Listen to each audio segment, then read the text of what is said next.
Well, hello, y'all. Welcome to another one episode of Spiritual Tea Time with Reverend Patience. Tonight, I'm going to be talking with my dear brother, Wolfram, that rides with the Norse Riders RC of Minnesota, and we're going to be talking about Vikings and, the ways, they were back then, spirituality of them now, and the more modern practices and showing proof that not everybody who are of the Norse pagan tradition are racist assholes. Being, I honor my ancestry, because luckily with my lovely Creole blessings of ancestry that I have personally myself, my Viking ancestry starts all the way from northern England, Ireland, going all the way into Russia and all the Scandinavia areas. So definitely, please give me the honor of introducing Brother Wolfram.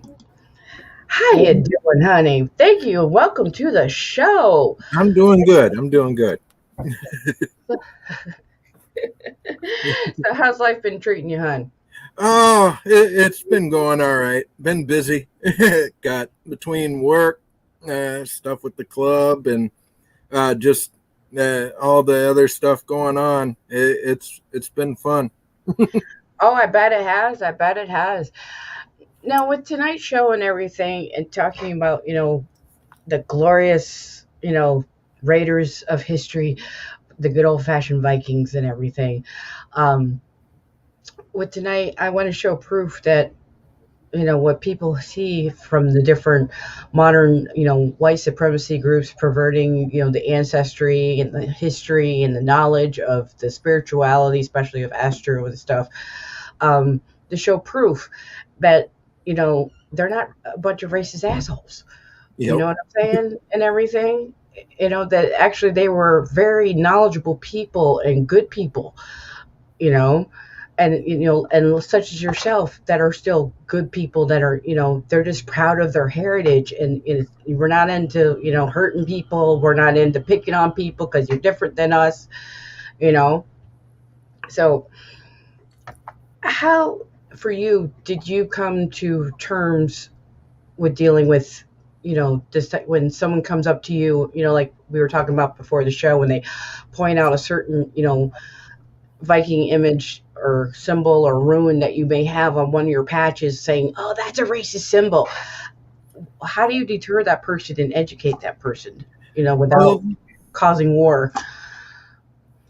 Well, for the most part, I usually correct them because I've had it even happen to me at work because Oh, wow. I work for the Postal Service, and I had one of the maintenance staff that actually walked up to me while I was working because I was the last person in the area, and he was cleaning up the area, and he noticed a tattoo on my arm that I have both the Mjolnir and the Vigvisir on there. And he looked at my arm and he was like, that's a racist symbol, right? And I'm like, no, it's not. I'm like, he's like, well, I have heard it is. I'm like, no. And I explained to him what they are, the meanings behind them. Well, at least for me with the Vigvisir, what it means for me. Because as a lot of people have talked about and everything else, and you hear through everything else, a lot of people talk about the Vigvisir, and some say, well, it means an oath to Odin to die bloody, as I've heard it many times. And then other scholars will tell you, well, no, it wasn't actually even known as that back then. It was Vigvisir was a squared symbol that they had on most tapestries and stuff. They did find images of the Vigvisir back then, but they don't know for sure what they used it for. For me, I use it as a reference for the 9 realms. Okay. And how all 9 realms are connected together, and it bonds us all together. What happens in one realm affects the other 8. And of course, with the Mjolnir, that's just a symbol for my devotion to Thor, right, as well as many of the other gods. They're just symbols of what is for me, for my faith. And no, they have no racial connotation at all. There's nothing racist about them. It's unfortunately there are those who take our symbols and misuse them. It goes all the way back to the Nazi age with the Right. swastika, which is a symbol used by Norse pagans, Jainists, Native Americans even used it, and Hindu. they use it for different symbology between the wind wheel, Hmm. for astrological stuff. It all has meaning, and what it is whereas you could say that the Nazis had a right, as Germans were part of the Norse area, and Right. Vikings came from all over. When they look at it and they say Vikings, oh, they were all Norsemen. No, Vikings came from all over. There were Irish Vikings, Scottish Vikings, British Vikings, English Vikings. There were Vikings from all over. Oh, A Viking was basically a warrior who was a soldier for a jarl or a king who was going off on a raid because they had run low on their rations and they needed to get more food and more money and everything else to be able to keep their people going. So mm, they would go and what many people did back then, go out, raid, steal, pillage, whatever you want to call it. right. Exactly. And Exactly. they just, as long as you were a good warrior and you could prove it, you were a Viking. And as long as you went Yeah. by, I there's recently have been reading up on some research that are starting to show more and more proof that all, what Hollywood is portrayed as everyone was blonde hair, blue eyed, and all that. They were actually 99.9% of them were brunettes. And a lot of them actually come because of the slave trade and everything.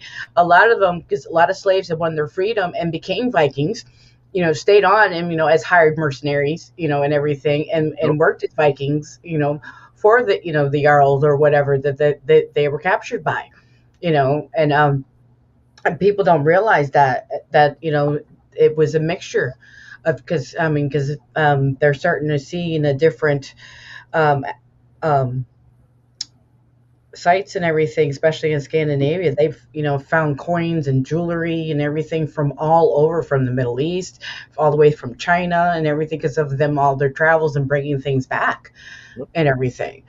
You Yep. know, and They, that's why. they did stuff between trading. A lot of the people who went to go trade for the kings and jarls were Vikings as well. They would try to trade, um, try to go out and do stuff, and if they weren't able to do any of that to get what they needed, then they went to go do what they needed to do, Right. to get stuff to supply their people in their village and everything else. Those who were servants to them or just had their own land within their area. Oh, I So know. it's a common thing. My main method for dealing with it is to, one, correct them, and then try my best to educate them on the different things. Because the problem is with many of the runes today, you'll see them all over, where a lot of them are taken bad. Like, a lot of people still have problems when people wear lightning bolts on, The SS and everything. Yeah. yeah. And the problem is that is also a rune doubled up, Hmm. and that's the Suilo rune, which is basically an S in the form of like a lightning bolt. Right. And they just took that and made it a symbol. And like Othala, you'll see it constantly. People have, there are countries, including ours, that have it on a watch list when you come through the airport now, for Othala, Sawilo, and Tiwus, as well as the others. And what it is most of them were just misused. And the Othala that everybody's looking at is not even Othala. What it is most of these people, like the AFA and some of the others that use it for hate and white power, have changed it a little bit. They actually added 2 little fins on the bottom of it. And Right. that's the way, if you see that symbol, then yeah, I have a problem with it. But if you see Othala, which is just basically like a fish form almost, that is perfectly fine. That one is the actual rune, and it has other meanings.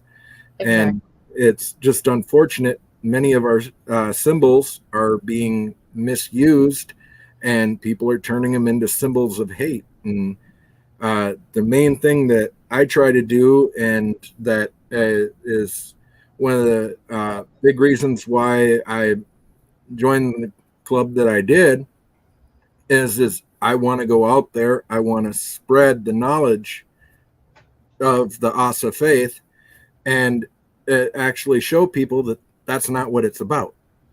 It's not about hate. Even, some of the texts, they'll read through them, and you read through some of them, even on Sidir, which is the magical form of it. Right. And it's mostly based around the Vanir gods, like Freya, Freyr, and Frey. And even in that one, it talks a little bit about it, where you'd almost get a bad hint on it, where it says people who are from the bloodline of that area have a special connection to the gods and goddesses. But they also put in there, that does not mean that others cannot practice this faith and do it. It's just saying that those that have bloodlines that go back to that area may have a stronger connection to those gods because they were the gods of that area. But it doesn't mean that those gods won't work with other people. It's what I commonly say is the gods don't see skin color. All they see is the honor of a person's heart. Exactly. That is it.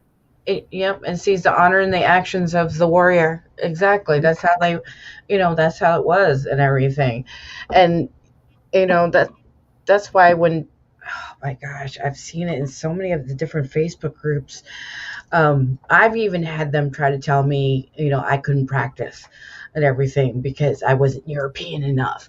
And then that's why when my brother updated our thing, and then I started seeing, dude, literally, I mean, from this, from our Irish, we have the Swedish in us and everything, because a lot of people don't realize if you come from the Dublin, Ireland area, you're going to have Swedish in the blood, thanks to Ivor the Boneless and Sigrid, his brother, and all them.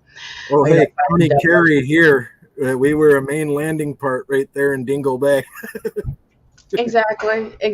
And then I never even knew I was Scottish. I'm actually I'm only 2% of the Irish. I found out I'm like 16% Scottish. And then there's like 14% French, and that comes from Normandy. And everybody knows Normandy was found by the Vikings. That was Rollo and all them and everything. And then I got from Eastern European and everything, the Slavic, and then I have the Rus. And people don't realize that the Rus, that's the old Norse way of saying the redheads. That's found by Russia and everything. I'm literally going from the Portuguese all the way over. It's like, no wonder I'm so drawn to that, especially because I always thought it was past life stuff and everything. Even when I was a kid, when I was first learning about Wicca, my teacher was of Swedish descent and everything. So he also taught Asatru as well. And so we were learning both the Gardnerian and about Asatru and all that stuff. And I just took it in stride because, I knew I had German in me and everything for that part much before I really found out what, my family DNA was. But after seeing the latest update, it's like, holy shit. Okay. And so I posted it so that, when people tell me when it comes, because I'm all about honoring your ancestors, no matter who they are, the good, the bad, the ugly, because nobody was perfect. Read your history, people. Okay. Tomato, different skin tones. Everyone was jerk offs. Everyone was bloodthirsty. Everyone treated women like crap. Everyone had slavery of some kind. Get over yourselves. Okay. You know, and especially with my mixture and everything, seeing where everyone had come from and learning the different history, it's like, okay, this explains why I was drawn to it, because come to find out this whole time, it was my ancestry. I thought it was like, oh, I was some famous shield mating in another lifetime. No, bitch, that is your ancestry. It's like, get over yourself. And yes, they have proven for the most part that is true. There were women warriors, shield maidens, because that was also a big argument for quite a while. Oh, and yeah. the problem is they didn't refer to them as shield maidens back then. They just referred to them as Vikings, and they were buried as they were when they died. They were buried as a Viking. Right. So they were wearing the clothes that they wore with a sword, helmet, everything else. So people just assumed that they were males. And then sometimes they even admitted that when they looked back at it, some of the ones that they could tell that they were women, they reburied those ones and didn't say nothing about them until later on. Back in the day when they were, the archaeologists started finding stuff, they were, being predominantly ruled by, male-dominated, male-chauvinistic, cultures and religions. So they didn't want to admit, it's like, oh my gosh, what? Especially like, especially if a Norse woman, was pissed off, but, by her husband and everything, she could kill him and take his lands. Oh, yeah. Yeah. Oh, I love that one scene. As long as I got the yes. Yep. Yeah, that's the. You want to embarrass me in front of everybody? Okay. Yep. Yes, girl. That's the fun thing about it. When I go through and I talk to so many people about religion and everything else, and like my dad's side of the family, I came from a strict Irish Catholic family. That my father would correct me on that and say, no, you came from a Catholic family. There isn't Irish Catholic or this Catholic. You came from a Catholic family. Well, my dad's family is predominantly Irish, and they all brought the Catholicism back, and they went with that. And it's like, he always goes at me about it, and I'm like, well, Dad, don't you ever get tired of being part of a religion that is everything is the woman's fault? Women are lesser than men. He says, well, yeah, but you're worshiping the devil. No, I'm not. The devil is a creation of your religion, not mine.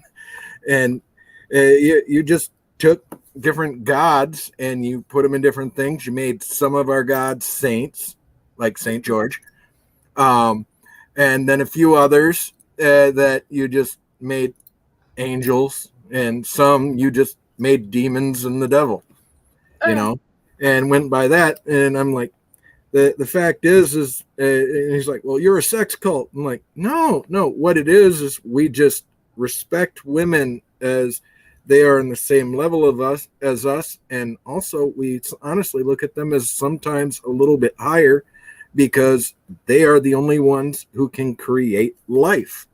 Exactly. Yes. There's a portal between life and death.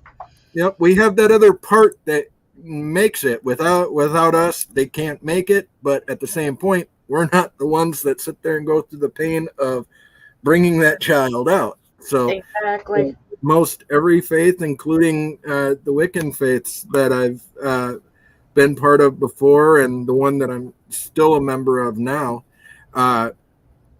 all of them, women are considered at level, if not just a little bit higher, because they have a solemn purpose that men don't, which is to bring life into this world.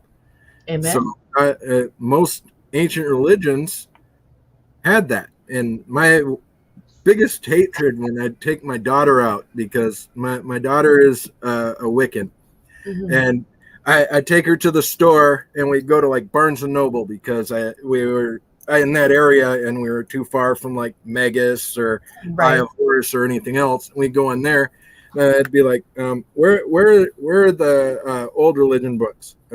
We don't have any old religion books. I'm like, the Wiccan books. Oh, that's a New Age religion. I'm like, okay, New Age, yeah. And I think you guys got that labeled wrong. Oh, I know.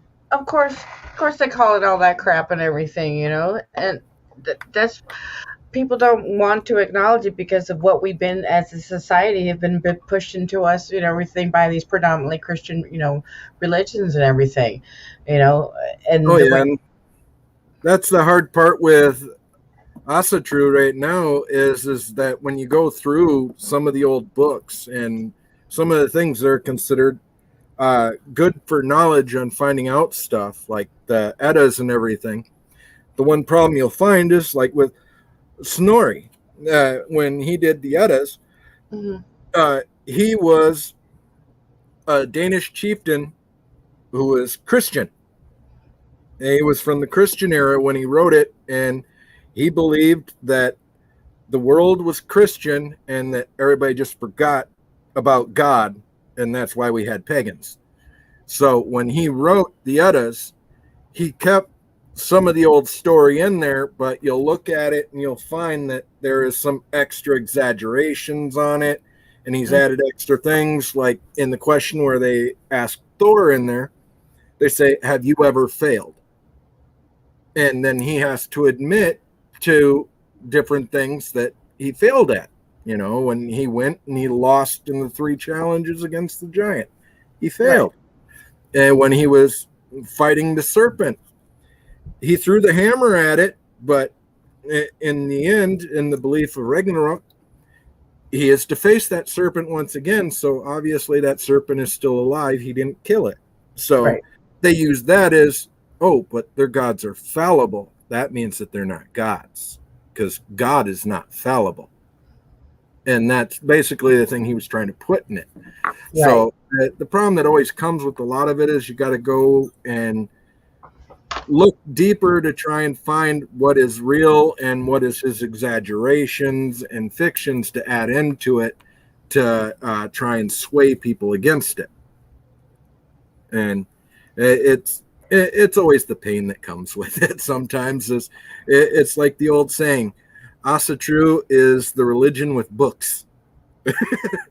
Because that's mostly what it is you got to sit there and read and learn, and you got to try and decipher between what is there that might be looking a little bit odd as fiction and what isn't. And the one thing that always comes across with Asatru is that, like most of in the countries, you look at it as Iceland, they had slightly different views on the religion than the people in Norway or Sweden. Some In of them, Germany. Yep. there's debates on Freya and Frigga.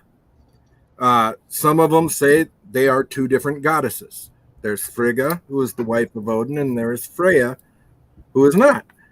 And Hmm. then there are others who say that Freya and Frigga are the same person. Someone just gave them 2 different names. So it's the different variations, and you still have that today. There are very strongly Asatru skalds now who have admitted that their form of it is more nature-like. Their gods are in the nature. They're not a person up on high. They're in the nature around us. One river, the way it feels and what you get off of it is one of the gods or goddesses. And this tree over here, the feeling you get off of it is another. And you'll find it that it's slight variations all around in it.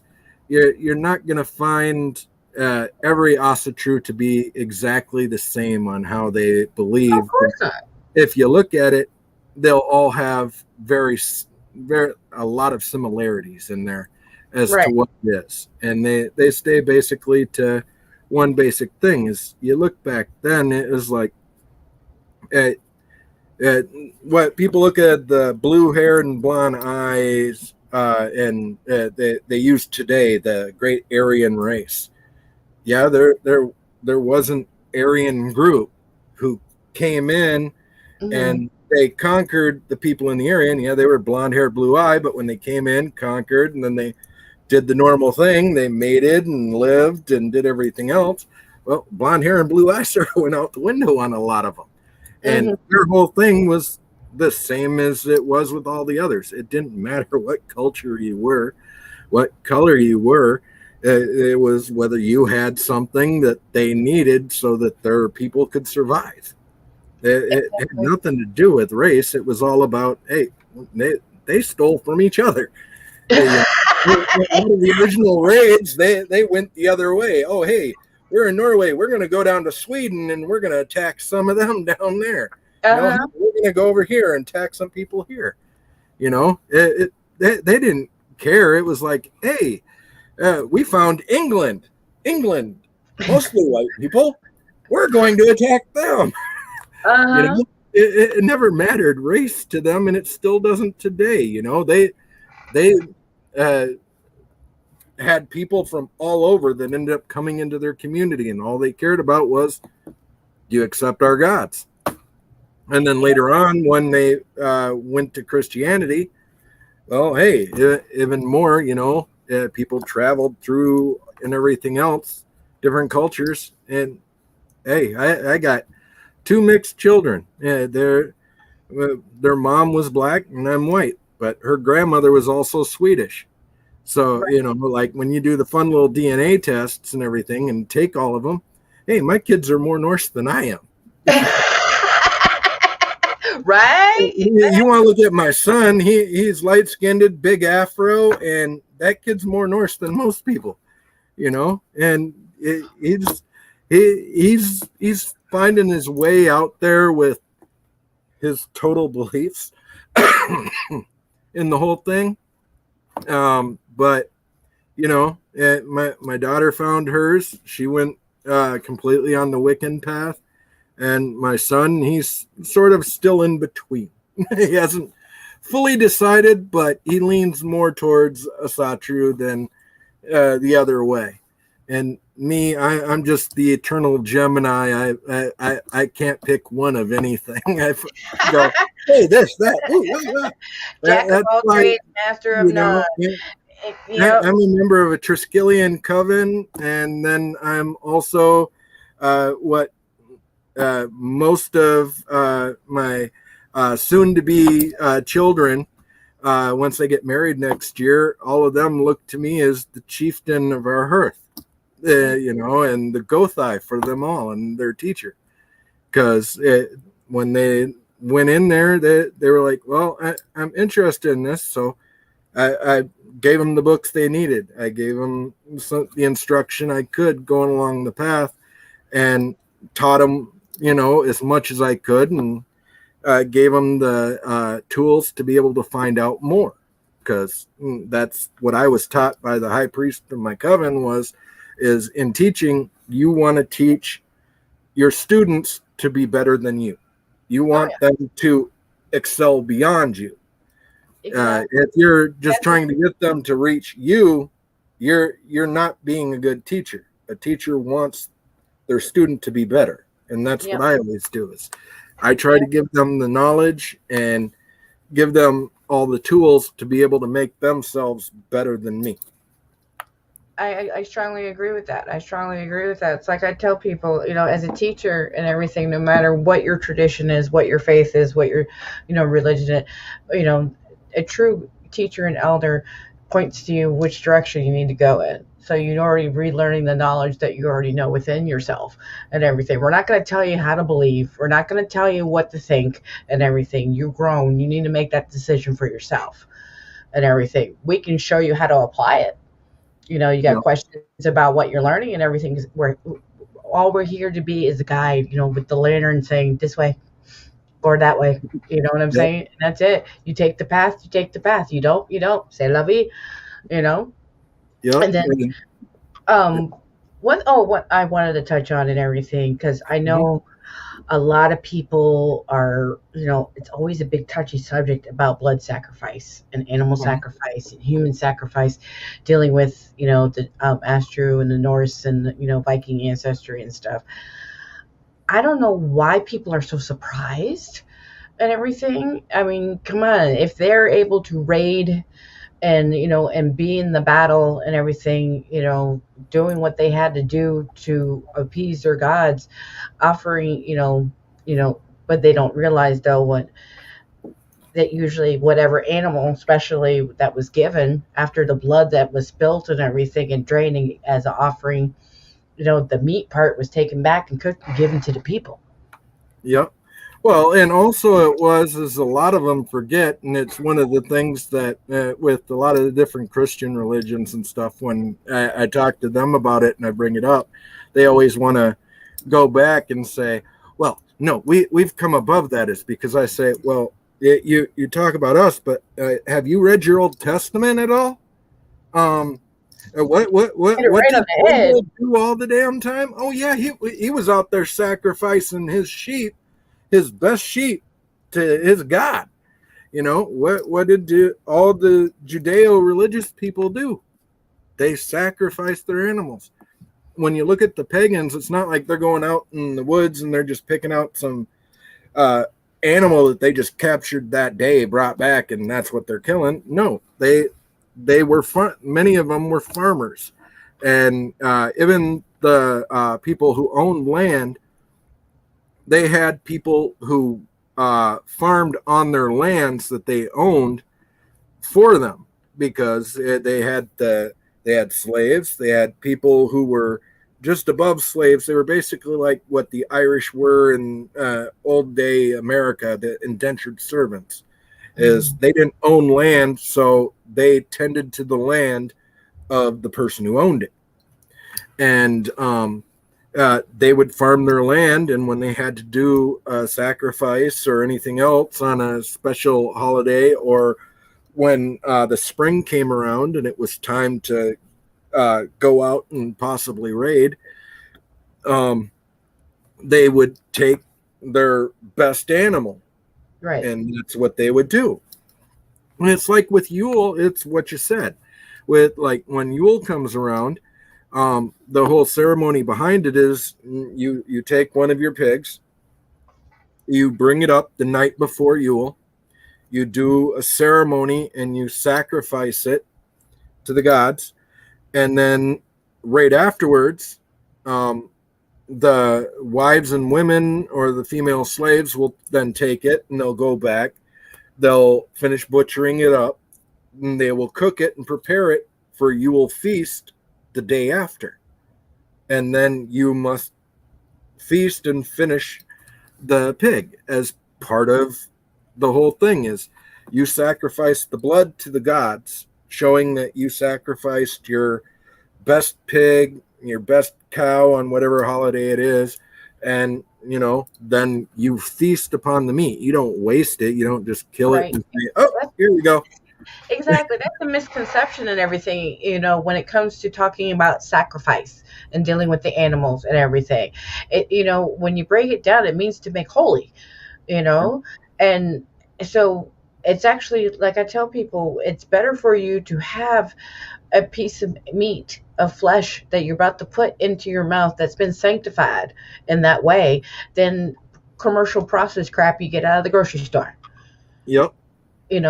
Because the energy of what that animal goes through and everything, and people don't, if you look at the ancient rituals, whether it be of our, of the Asatru, traditions, or even of like African traditions, or any of the other European or anywhere, where the animal sacrifice was it, they were always did it in a humane way. They always made sure that the animal was at peace, was at calm and everything, because that energy that animal held at the time of when happened and everything carried into the meat, and our ancestors knew that. Yep. And everything. And that's why if you look at the different traditions and everything, they would feed the animal, different herbs and stuff to make it nice and relaxed, and so that, it also probably helped tenderize the meat too. Yep. And now the main problem that comes along with it for those who want to still do the sacrifices on some of the more prominent solstices and holidays, you have to check with your county and state usually to find out what their slaughtering laws are. Okay. And one guy that I talked to told me that the best thing is one, check on what the slaughtering laws are. And in most cases, what you'll have to do is go to a place where they slaughter animals, and you go there and you buy the animal you want, and you have them slaughter it and tell them you need the animal and the blood. And then basically you do the ceremony, and you still have the blood to give out to the gods and everything. It's just the animal was slaughtered by someone else. And that's sometimes the piecemeal way you have to do it based on what Right. your laws are. And So that I makes know here they have a place in, I think it's South St. Paul, where they Mhm. have a slaughtering place where you can go in and have them slaughter it for you and everything too. But me, eventually, I want to get out into a country area and have my own animals, and then be able to do my own stuff. Yeah, Because usually I'll if be you like, have I'm on my own if damn you're a land. farm and you're out in the country, that's one thing. Yeah, usually go to the halal markets or the kosher markets and everything, and Yep. 'cause they have their way of doing it and stuff, and so everything is done properly and humanely and everything, and usually in most cities now these days they have places like that, but yeah, usually in the country, like up by where we live and everything, where literally you're out on the farm. I mean, I remember many a times for my family, we would go hog hunting and everything, send the dogs out and go Yep. catch a wild boar, slit its throat, give thanks to the ancestors, and let roast low and slow in the ground all day, and then by the evening came and everything the next following day, because they would do it for at least 12 hours. Woo, talk about some of the best pulled pork you ever had in your life, child. Ah, Yep. Yep. yes. Oh my goodness. I love that type of stuff. Um, Baroness Lisa says, how is animal sacrifice in Norse tradition any different from any other belief system? It's all ancient knowledge. It is very true. I totally agree in everything. It's just all these, people who are, either they're extreme vegans or I used to have a bumper sticker that says, vegetarian is Native American for lousy hunter. Yep. Yep. you And it is. Most cultures, in their religious paths, they had some form of it. Was the same thing back then. They would sacrifice an animal. Most cultures did it, and I'm not saying that ours is any more sacred or righteous than anybody else's. I'm just saying that the people who come down on it and say that that's an abomination, no. It's been done by every religion, including the Christians are descended from the Judaic faith, even though they want to try and hate on the Judaic faith, Oh, I know. on their belief system. But the fact is they're all descended from the same Oh, I thing. know. But look at Passover and everything right there in Deuteronomy. It talks about taking a male lamb, and people don't realize lamb does not just mean a male sheep, like bat. It also meant male goat. A lamb is also a baby goat and everything. It had to be purification, no, no tarnish whatsoever. He, sacrificed and gave the blood to Yahweh, another name for God, people, if who don't Yep. know. And then you would take and you would put it on the threshold of your doorway and everything. So Santa Muerte, aka Azrael, would pass over, the angel of death, God's assassin, Yep. would pass over and everything and not kill your firstborn.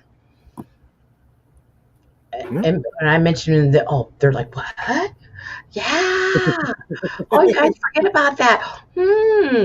Oh, every month when you guys do communion, you're doing spiritual cannibalism, don't you know? The piece of bread representing his body, the juice, aka wine you drink, representing his blood and flesh. Oh, you're drinking blood and flesh. Hello, cannibalism, vampirism, spiritually. Hello. Oh yeah, and How can you put it that way? It sounds so demonic.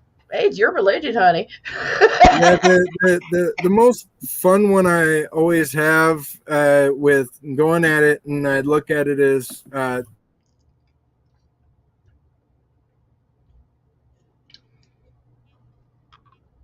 Uh-oh. Did we freeze? Oh no. Uh-oh.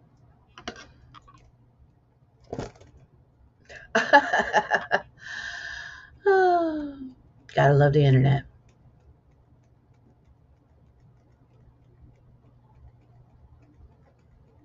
Oh, well, it looks like, whoa. Oh, well, I guess it's quick night tonight, honey. Anyways, having a little technical difficulties there. We lost Brother Wolfram, but honestly, everyone, thank you for tuning in tonight. It's been an awesome show. Um, gotta love when technology and spirit moves the way it wants to. Ooh-wee. Gotta love these summer colds, y'all. But anyways, thanks everyone for tuning in tonight. We're just gonna call it a night. Again, Brother Wolfram, thank you for being able to come on to the show, and everyone who's been able to tune in tonight. Thank you so much, and we'll definitely see you next week. Love everyone. Have a good night.